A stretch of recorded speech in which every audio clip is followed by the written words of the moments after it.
Well, there he sits,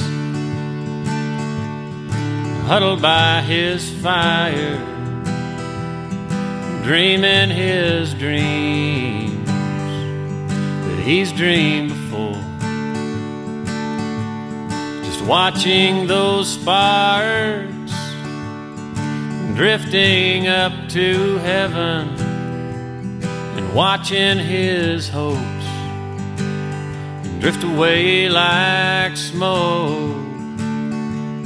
Just look at those sparks drifting up to heaven, seeking a place among the stars. Do you think sparks dream of being stars? And if they do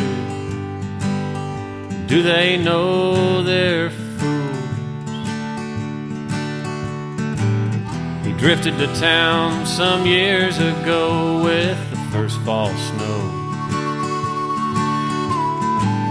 He spoke of the circuit and all the bulls that he'd rode, but the bulls that outdone him, and all he'd wound up with was broke bones and handfuls of dirt. And if you'd had his dreams, you'd know how that must have hurt. So just let him be a broke down old cowboy. Just let him dream worn out old dreams. He's tall in his tales, where he was quicker than most. And if you had known him then, you'd know he's not one to boast. Just look how he walks when he sees a lady. Straightens right up, tips a hat to those near. And look at the kids 10 steps behind him, whispering things they think he can't hear. But if you could see his eyes, you'd know he damned well hears.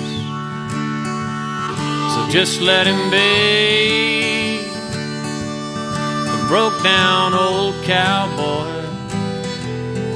Just let him dream his worn out old dreams. He's long in the tooth, yeah, he's bent, frail and fragile. But if you had known him then, you'd know he might speak the truth.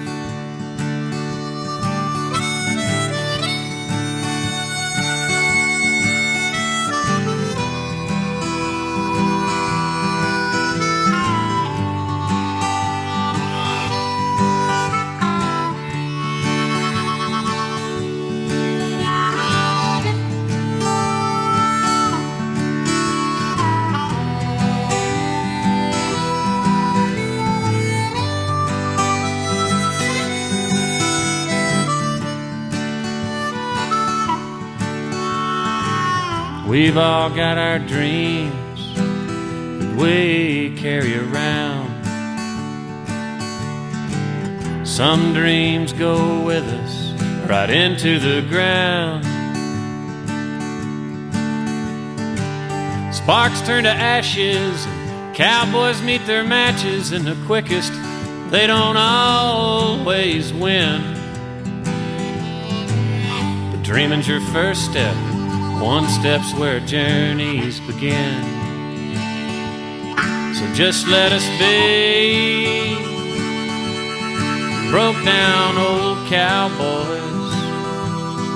Just let us dream our worn out old dreams. We're tall in our tales, where we were so damned much quicker than most. And if you had known us then, you'd know we're not the type of people who boast.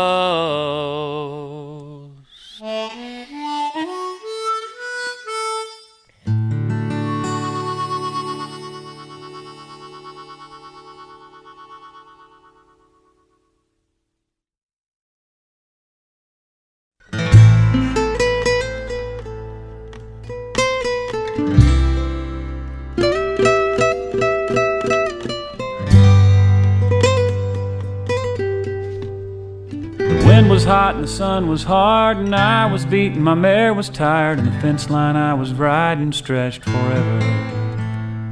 My mind drifted off and back to Carmela and her heart of black and the things that she'd said to me yesterday. So when the boss sent me out checking fences, I was glad, 'cause I knew that it meant that I could spend some time out all alone.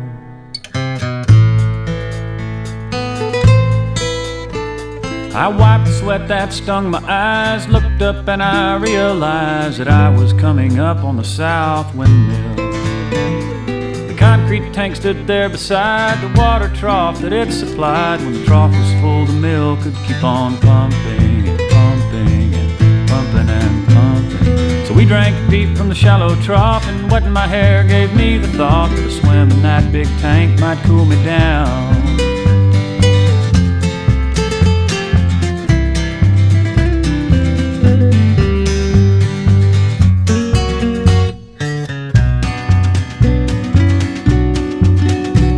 So I shucked my duds and hung them on the fence, climbed the wires to reach the rim, pulled myself on up and jumped right in. The water was cool down underneath, but deeper than I thought it'd be. There was no ladder and the walls were slick with moss. Sure enough, I got cooled down when I found I had no way out, and the thought of a rat in the feed bin chilled my blood.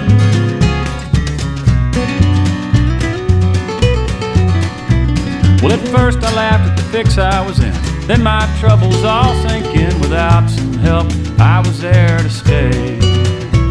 I screamed and clawed to no avail, till dignity and voice had failed. I wore my fingers down on those damn walls, and I marked the time with the windmill shade passing across my mossy grave, and the cows coming to water twice a day.